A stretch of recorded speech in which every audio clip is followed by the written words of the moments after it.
Hello ladies and gentlemen, I am Screen Scene Guru, and tonight I'll be discussing the 2025 Emmys, which we just had a few days ago. I'll be going over the results and what I thought about them. So starting off, this was the 77th Primetime Emmy Awards. This was honored by the best in American primetime television programming from June 1st, 2024 until May 31st, 2025. So that's very interesting to hear the time frame in which they are giving out these awards. It was on MBS or CBS network, Peacock, also on Prime, and Paramount. So you guys watch on several different streaming networks. But going into this, let's see. So we've got Emmy Awards 2025 Complete Winners List. This is ABC News that I'm on right now. Check out this article. Television's biggest stars were honored at the 77th Primetime Emmy Awards. The Pit won for Outstanding Drama Series after going into an event with 13 nominations. The Studio won Outstanding Comedy Series after matching the all-time nominations record of 23 by The Bear in 2024. Adolescence was honored with the award for Outstanding Limited Anthology Series. So really good stuff there, guys. So yeah, one of the really cool things that we got to see was ceremony hosted by comedian Nate Bargatze. Aired live on CBS and streamed on Paramount Plus, Peacock, some theaters in Los Angeles. We got to see Christy Milioti accepts her Outstanding Lead Actress in Limited Anthology Series for The Penguin. So that was really cool to see. Outstanding Drama Series, we had Andor, The Diplomat, Last of Us, Paradise, Severance, Slow Horses, White Lotus, and The Pit was the winner. So very interesting stuff there. Lead actor in a drama series, they had Sterling K. Brown from Paradise, Gary Oldman for Slow Horses, Pedro Pascal for Last of Us, Adam Scott for Severance, and Noah Weil ended up winning for The Pit. So that was really cool. Outstanding Comedy Series. There's a lot of them nominated. The Abbott Elementary, The Bear, Hacks, Nobody Wants This, Only Murders in the Building, Shrinking, What We Do in the Shadows, and The Studio won for Apple TV. I still haven't watched that yet. I need to get that on the list. But going on limited or anthology series, had Black Mirror, Dying for Sex, The Penguin, Monsters, The Lyle and Eric Menendez Story, and Adolescence won from Netflix. So that was really cool to see. Outstanding Talk Series, The Daily Show, Jimmy Kimmel Live, The Late Night Show won with Stephen Colbert. So that's really cool to hear, given that he's had a bit of controversy this year fighting the current administration, trying to keep his network on air. I heard there was a standing ovation for him, and given all the troubles they've had with the network. Lead actor in a limited or anthology series or movie, we had Colin Farrell for The Penguin. Stephen Graham ended up winning for Adolescence. But they also had Jake Gyllenhaal for Presumed Innocent, Brian Tyree Henry for Dope Thief, and Cooper Koch for Monsters, Lyle and Eric Menendez Story. So really awesome to see Adolescence swept for this award season. We also got talked about leading actress in a limited anthology series. That was Christy Milioti won. Lead actress in a drama series was Britt Lower for Severance. Britt Lower. So she's the lead actress in Severance. That was really cool. Lead actress in a comedy series, that's Jean Smart from Hacks. She's won several times, by the way. Lead actor in a comedy series, we had Seth Rogen for The Studio winning. Outstanding performer or performing actor for comedy series, we had Jeff Hill for Somebody Somewhere. That was a really interesting win over Boeing Yang, Saturday Night Live, and a couple of Harrison Ford's Shrinking. We got Jeff Hiller won. Outstanding supporting actress in a drama TV series, we got Catherine Lanazia from The Pit won that. So that was really cool. The Pit won a few awards. Outstanding supporting actor for drama series, we got Tremel Tillman from Severance, which is really exciting news to hear that he won this outstanding supporting actor role. And I think that's the first time a person of color won that award as well. So groundbreaking movements there. Outstanding supporting actress in a comedy series, we got Hannah Einspinder from Hacks. And she did give her speech about the current political climate and things going on. I think she had a well put together speech, and she didn't go over her allotted time, so good things there. Going on to our last few, we got outstanding performance or outstanding supporting actor in a limited anthology series. We got Owen Cooper for Adolescence, a winner. And outstanding supporting actress in a limited or anthology series or movie, we got Erin Daughtry for Adolescence as well. So that was all our winners for the Emmys. It was a well done, put together show. I liked all of the awards that they gave out. I thought it was, fair. I kind of wish that Andor had gotten a few more awards. They got a writing award that let's see, what did Andor get? I believe it got best writing for the episode, the second to last episode. So it was like 11, I believe 11 or 12, where Mon Mothma gave her speech. That was really cool. That I believe, did they say on here? They might not say.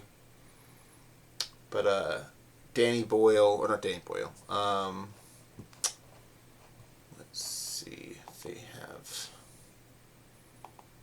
anything under it. So yeah, a lot of people were speculating on whether or not Tony Gilroy would have gotten an award, but it turned out they gave the award to Danny Gilroy, his brother, which is fascinating there. None of the cast really got anything. Diego Luna didn't get anything. Stellan Skarsgård, even though a lot of us assumed he would be nominated and get some kind of acting award. That was kind of a shocker that they only got best writing. But I'm glad they got something at least. But yeah, that was interesting. Going on to a bit of movie news real quick, guys, before I go into my unboxing of the video. So I talked about the Emmys. So real quick, I do want to address Matt Reeves was at the Emmys, and he discussed Batman Part 2. Very interesting update that he confirmed that Zoe Kravitz is not going to be in the film, and unfortunately we're not going to be getting Christy Milioti in the film either. So sounds like he's having a bit of trouble getting the female talent to come back. But so far we've heard that, multiple people have read the script for Batman 2, including Robert Pattinson. He's approved of the story. They are continuing the crime detective story. So that's very interesting. We haven't heard yet who the villain is of the movie. But we did hear from Grant Gustin recently at a fan conference, if you will, a fan gather-along. And they asked who he would like to play in the DCU, and he, of course, said The Flash, which a lot of people joked around that might be happening. We also heard about how the script for Man of Tomorrow is now in its final rewrites. So that's very interesting. It's 2 years out. We're not supposed to be getting it till 2027, but they are supposedly perfecting the scripts or the script for Man of Tomorrow, which is going to have several cameos like Supergirl, Lobo, potentially the Lanterns, Hawkgirl, and others. So very interesting stuff there. We talked about how the multiverse is being explained very well in Peacemaker Season 2. The fans that are watching it right now, either it's a big divide on the song choice for the opening intro. A lot of people prefer the music from Season 1, and I've heard that the music isn't quite catching, but the story for the show is really good, so I'm glad to hear news reports on that. So yeah, like I was saying, Warner Brothers is planning on doing a big 2026 slate coming out, and part of that is they announced that The Pit Season 2 is happening in January of next year.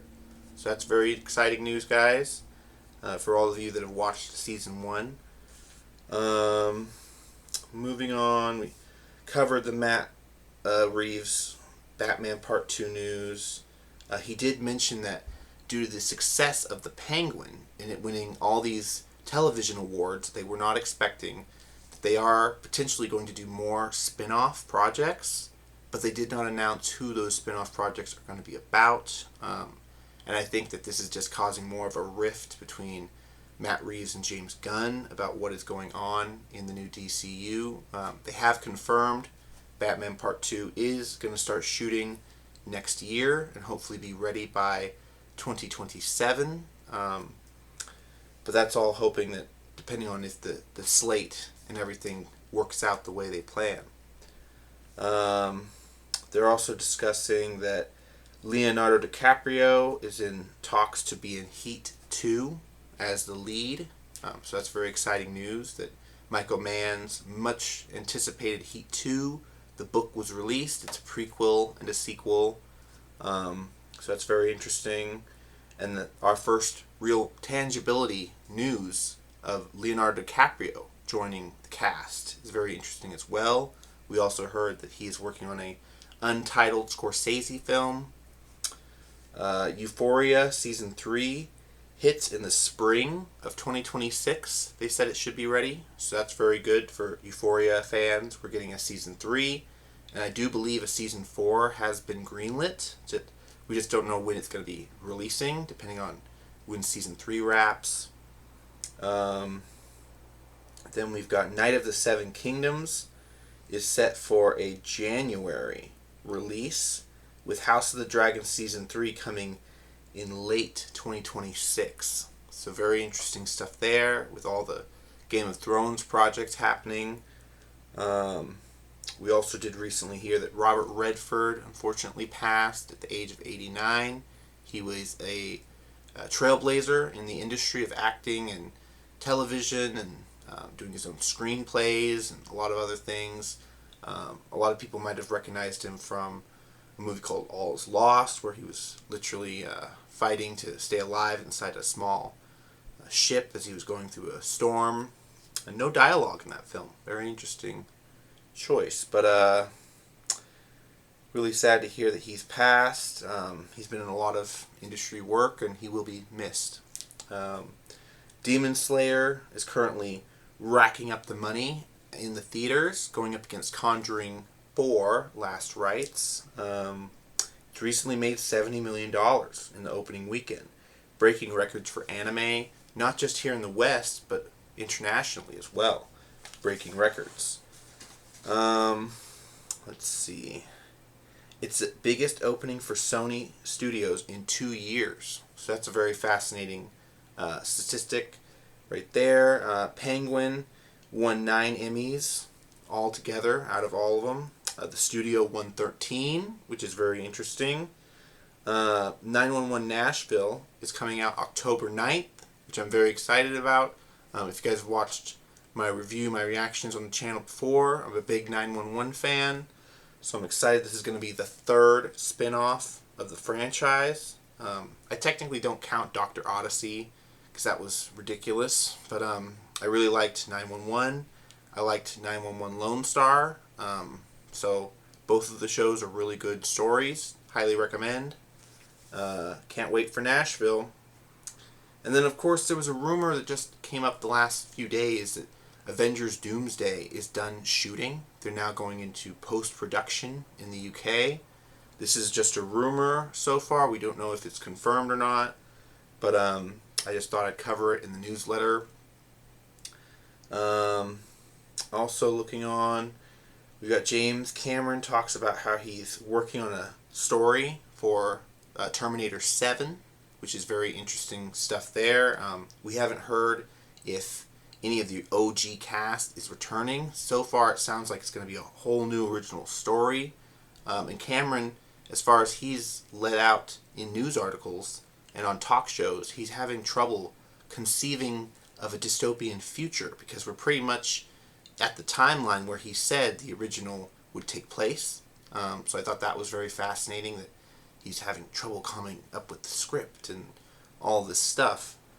Going on, we did get our first look trailer at The Handmaid, or The Housemaid, should I say, with Sydney Sweeney, and of course Jack Black and Paul Rudd's Anaconda movie today, which was very fascinating to see. I think it's going to be a blast.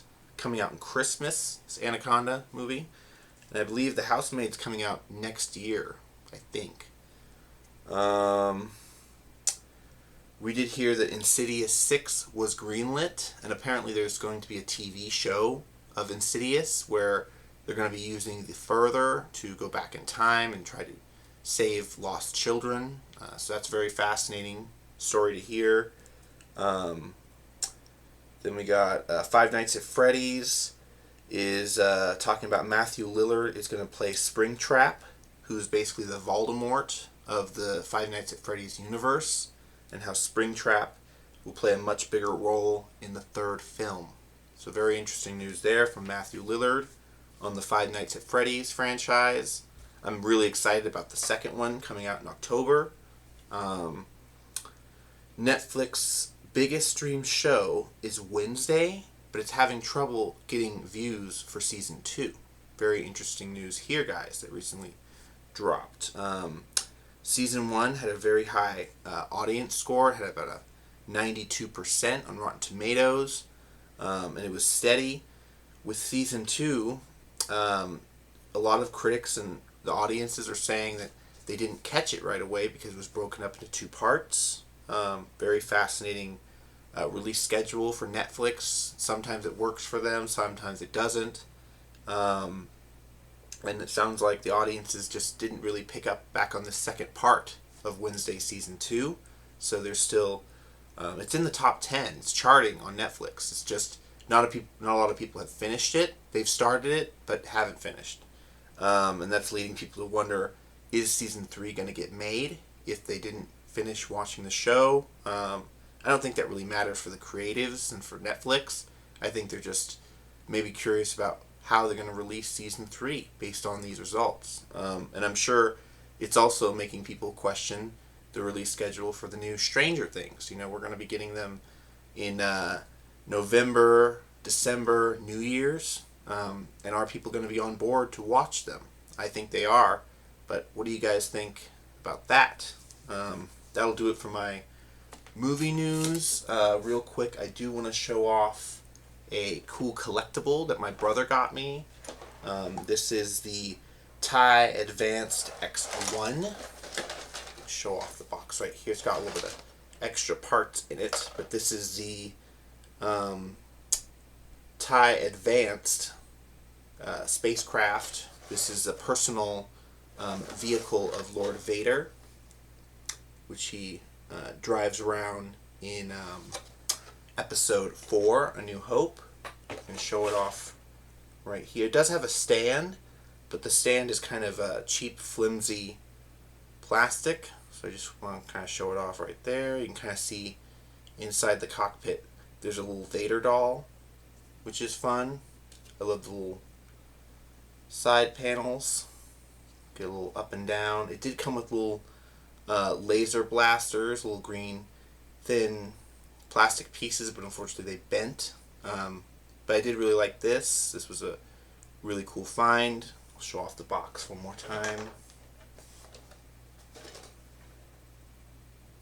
really cool stuff there that my brother was able to get me that I was very happy with. But yeah, checking out that. Love showing off collectibles and all kinds of fun little things. I'm just going to set it over here on the shelf. But let me know what you guys think of all the Emmy news, movie news. Let me know, are you following the channel? Have you subscribed yet? I'm working my way up to 90 subscribers, guys. So if you haven't already, please make sure to hit that subscription bell, notification bell, likes, and the comments down below for any questions you have. Until next time, this is me signing off. Bye-bye. Have a good one.